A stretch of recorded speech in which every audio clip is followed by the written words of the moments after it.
right now at 6. Tonight, we're learning it's not the first time two of the Shelby County jailers charged in Gershon Freeman's death have been accused of beating an inmate. It's not called the Shelby County Jail, it's called the Death Trap. A witness tells us his experience inside 201 Poplar. And the nationwide auto worker strike making its way to Memphis's General Motors facility. We're live from the picket line, hearing demands from the workers. Plus, a nonprofit's mission to educate the future urban farmers. How the founder's legacy lives on through the next generation of green thumbs. Stand by 2. ABC 24 News at 6 starts right now. Well, thank you for joining us at 6. I'm Stand by. Tonight, the nationwide auto worker strike, which has impacted 38 locations in 20 states, has officially made its way to Memphis. Auto workers took to the streets today to protest for higher wages and better benefits. Our Kevin McNamara is live at the General Motors facility in Southeast Memphis. And Kevin, I see the picket line is behind you. How long have they been out there today? Q. Kevin? Well, VLB.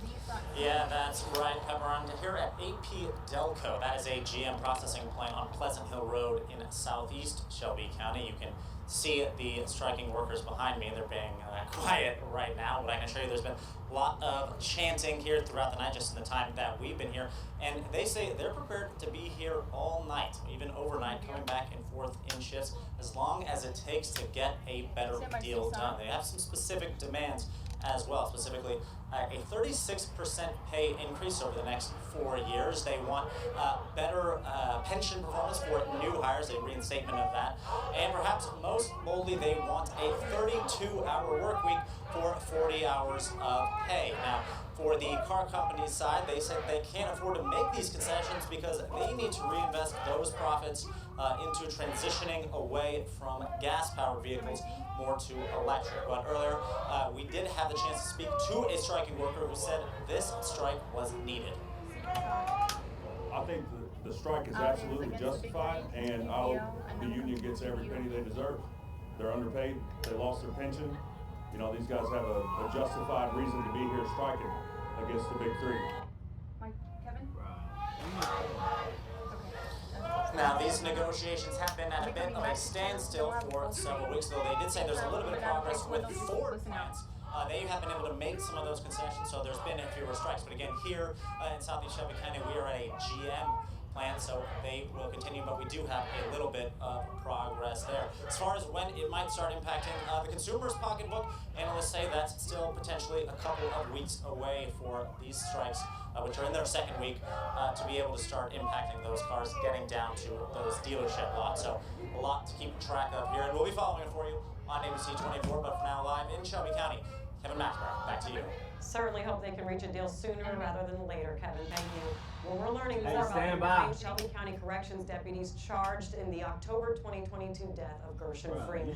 According to federal court records, two jailers, Stephen Jones and Damian Cooper, were named as defendants in another case.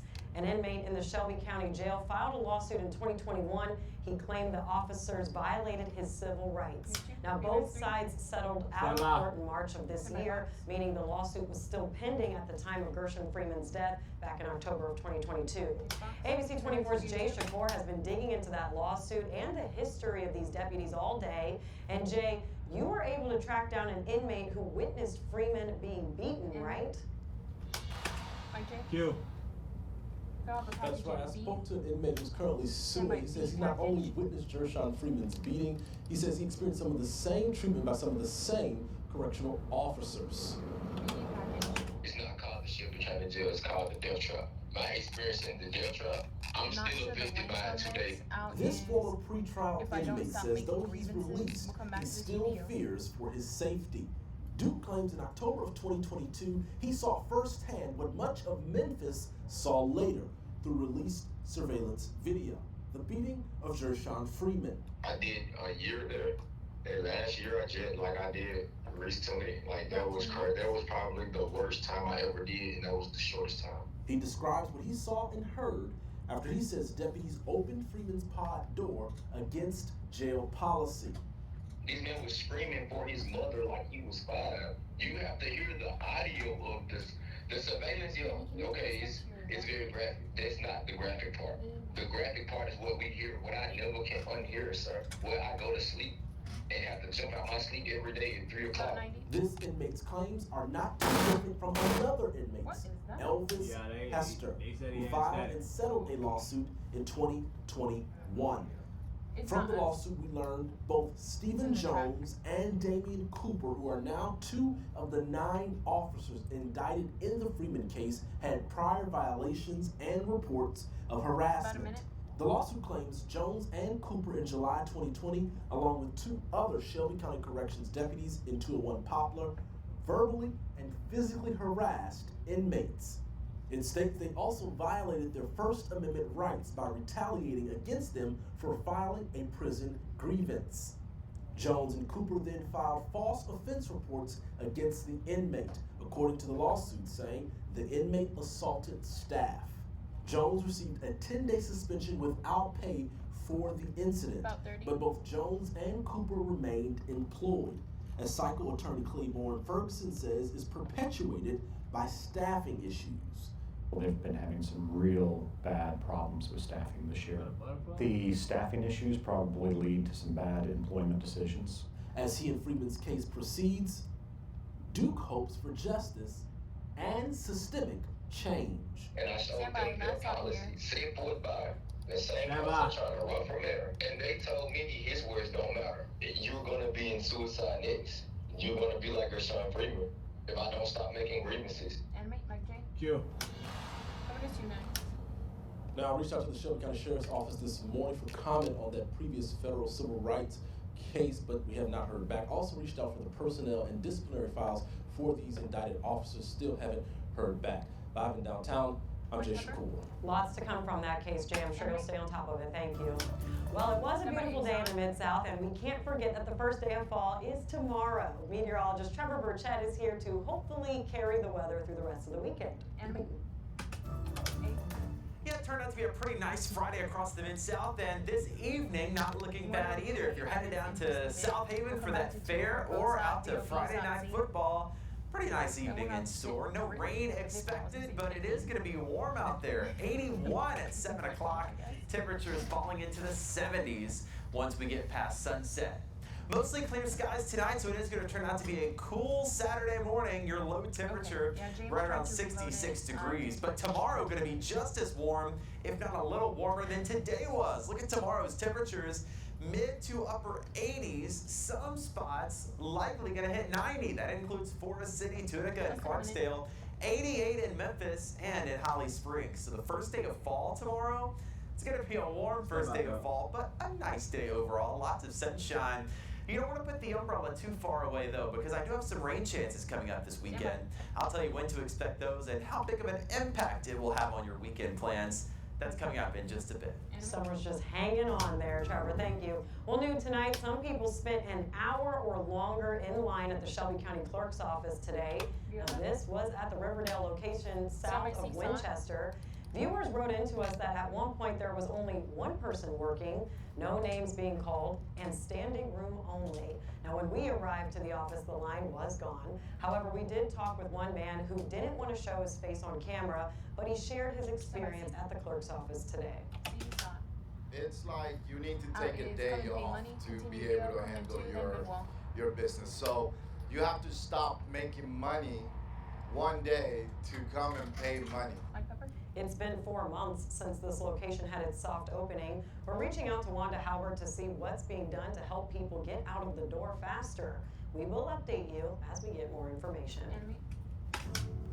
Well, a Memphis nonprofit helping to feed communities through urban farming is honoring one of their own. The owners of Black Seeds Urban Farms was inspired by Mia Madison, Memphis Tilt's former executive director. Now, she died in a car crash last summer. Our Brittany Moncrief is here to show us how the organization is carrying on her legacy. Brittany.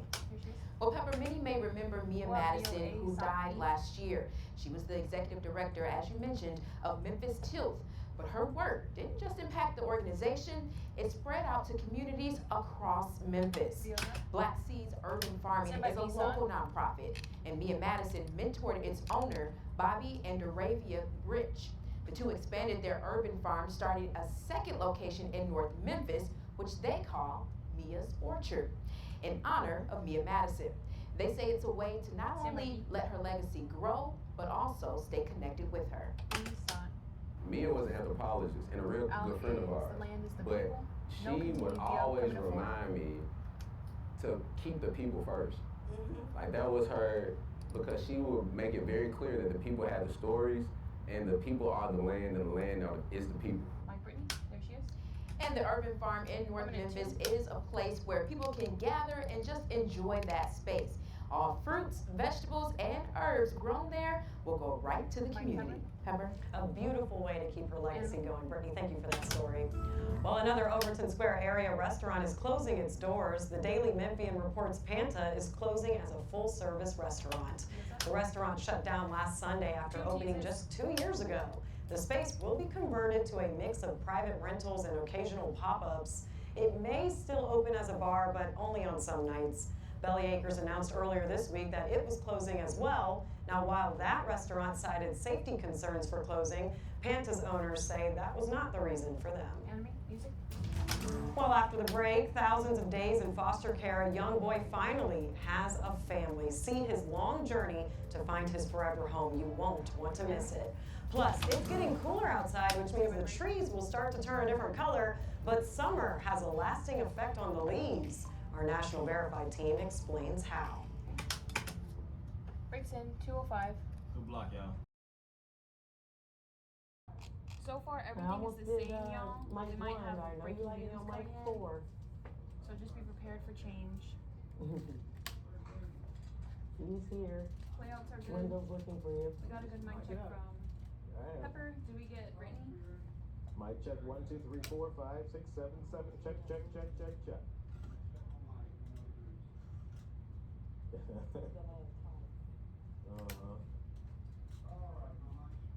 Awesome. Coming up on a minute. Marie. We're just going to deal with this. Live shot's good, just so you know, Nicole, because I know I sent you a Teams message. Yeah, I was about to ask. 1 minute. Yeah, Alright, we got good mic checks on everybody. Okay, the rest of my stuff should be coming in. I need to. T.1's fine to go with. Okay. Let me put that in the script. Less than a minute. Coming to the bold and C, T.1, then to the 3 shot before weather. We'll have a 3 shot off the top.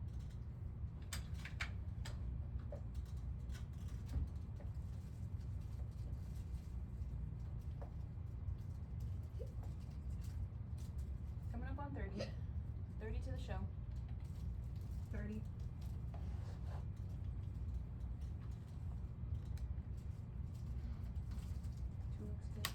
Guys, I'm throwing this live 20. bug in to the first story.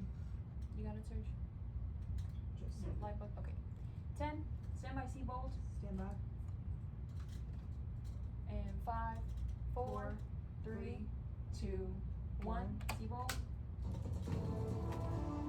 Now at 5, MLGW customers racking up thousands of dollars on their monthly bills. $1,400. I'm going all the way up there. We get down to the bottom of the utility company's bill debacle. And a man is behind bars tonight after pulling a gun on his roommates and holding a nearly 12-hour standoff with police. We recap how it all went down.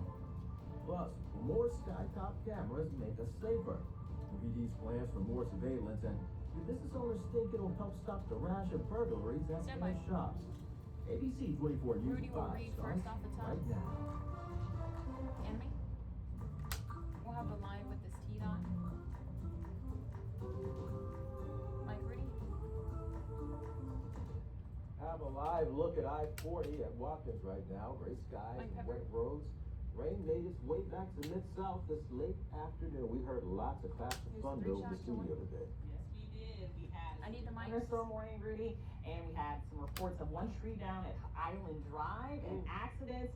If you saw that traffic computer right now, you'd be happy that you're inside. It's a mess outside. But we are tracking some more rainfall. Here's a look at our radar right now across the Mid-South. As you can see, that rainfall still happening in portions of the Mid-South. Not all over. This is not widespread rain, but those of us that are getting it, it's right along that Mississippi River. You can see that's where the heaviest of the rainfall is currently. Here's a closer view at the Metro Memphis area. Heavy rainfall moving through Bartlett, Lakeland, Fisherville, Germantown, also back off to the west near West Memphis as well. Animation going into Brittany, Tipton County into getting the some really good intro. rainfall as well. This is a live look at Midtown. At least the traffic there is moving okay, especially since that storm came through there. Right now, 67 degrees here in the Metro Memphis area. Temperature is much cooler after that rainfall happened. Check out Corinth. They didn't get any rain. It's currently 84 degrees there, 82 down in Oxford. As we time out the next few hours, still anticipating some heavy showers to continue to impact us probably until around 9 o'clock tonight. As of right now, the severe threat is winding down, but that rainfall will be continuing. But the start to your Thursday looking mostly dry here in the Mid-South. Have a look at the rest of your weekend forecast coming up a little bit later on in the show. Danny, we know you got an eye on things here. Thanks a lot.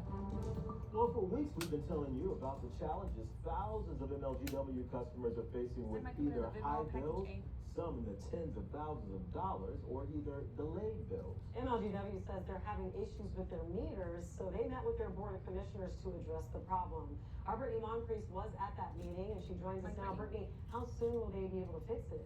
Here she is. Well, Pepper, when it comes down to it, MLGW says it's a manufacturer error that's causing customers to get extremely high bills or have those bills delayed.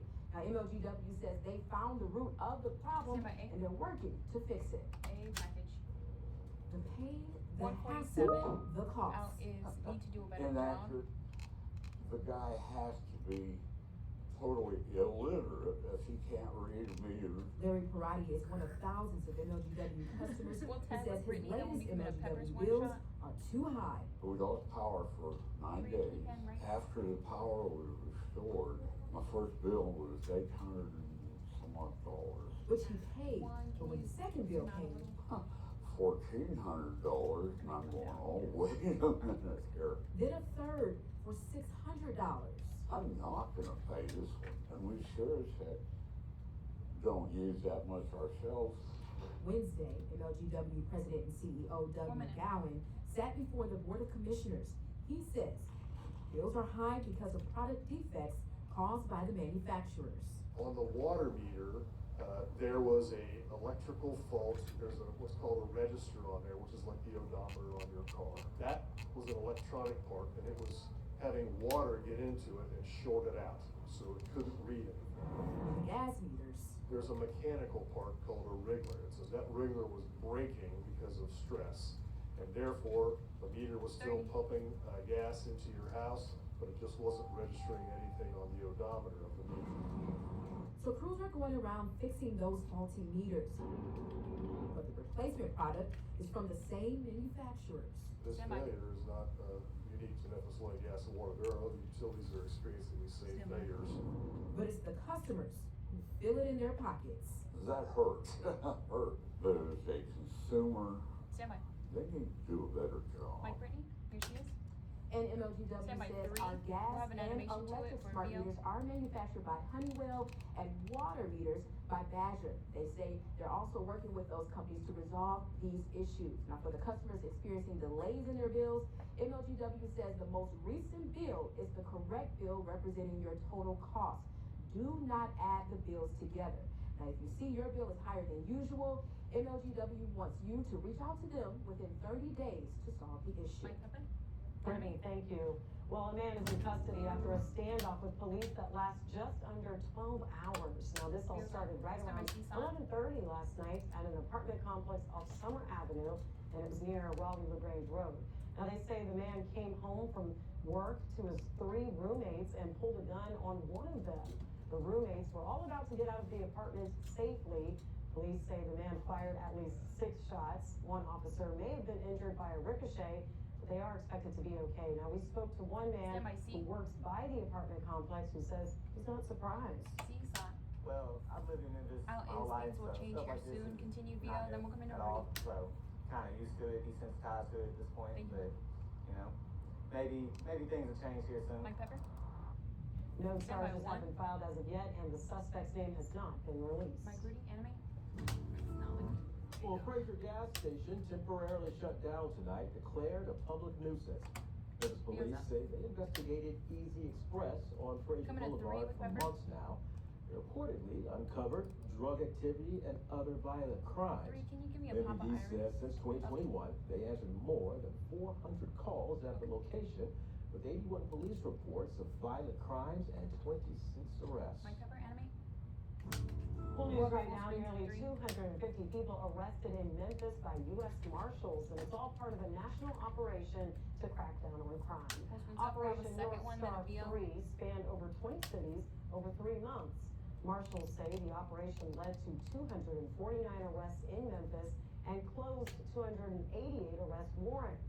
Now, those arrests include crimes such as murder, attempted murder, weapons charges, and a lot more. Notable arrests, 19-year-old Justin Blue, who we have reported to have numerous charges, including murder.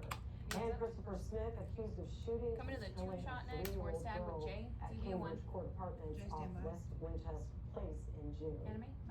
Well, ABC 24 is committed to keeping you safe, and tonight we are updating you on Memphis Police Department's efforts to expand surveillance and security cameras access to combat violent and property crime. Yeah, business smash and grabs and thieves making off with thousands of dollars in merchandise. It's become a rising trend in Memphis. Now, compared to 2022, burglaries surged by 40%, with some businesses experiencing repeat hits. Jay Shakur has been tracking MPD's progress on this plan. So, Jay, do businesses think this will all work? Well, VOC, Sign A. Rudy Pepper, as crime continues, homeowners and business owners alike tell me they aren't seeing the impact of MPD crime-fighting efforts through SkyCop and security camera integration. Today, MPD reports nearly 4,000 cameras registered as part of the real-time crime camera system, and just 500 directly integrated. The department says it gives law enforcement more available information on crimes, possibly catching suspects in the act or providing footage of wanted suspects. But some in Memphis tell ABC 24 they aren't feeling any impact. That includes business owners like Terrence Whitley, owner of Inspire Community Cafe. Whitley says nearly 2 months after its expansion, the program is still more retroactive than proactive. I think they focus on the wrong situation right now. Police presence is very necessary. We need the police in the communities, riding around, making connections, figuring out who is who, getting familiar with who they dealing with. Coming to Rudy. Don't get reach out to MPD to get an update on the effectiveness of these cameras since they rolled them out and expanded them back in July, but we haven't heard back just yet. A report by the Daily Michigan, however, found back in 2021 with more than 2,000 SkyCop cameras, those cameras were rarely used in helping solve criminal investigations. Live in Binghamton, I'm Jay Shakur. All right, Jay, thanks a lot. Stay dry out there. Looking ahead now, ABC 24 is listening to your community concerns by seeking solutions through our monthly Let's Talk 24 town hall meetings, asking you who you want to hold accountable. South Memphis, you're up next. Let's Talk 24 is happening tomorrow. Meet us at South Memphis Farmers Market on Mississippi Boulevard from 5:30 p.m. until 7:30. To register, just scan that QR code on the screen right there, or visit abc24.com for the registration link. Guess what? Refreshments will be served. All right, so to come at 5, will your next loan be more expensive? We're breaking down what happened at the Fed today. And football season brings an increase in online sports gambling. We look into where the money goes once you place your bets. Breaks in 220. Good luck, everybody. Keep 5 dead.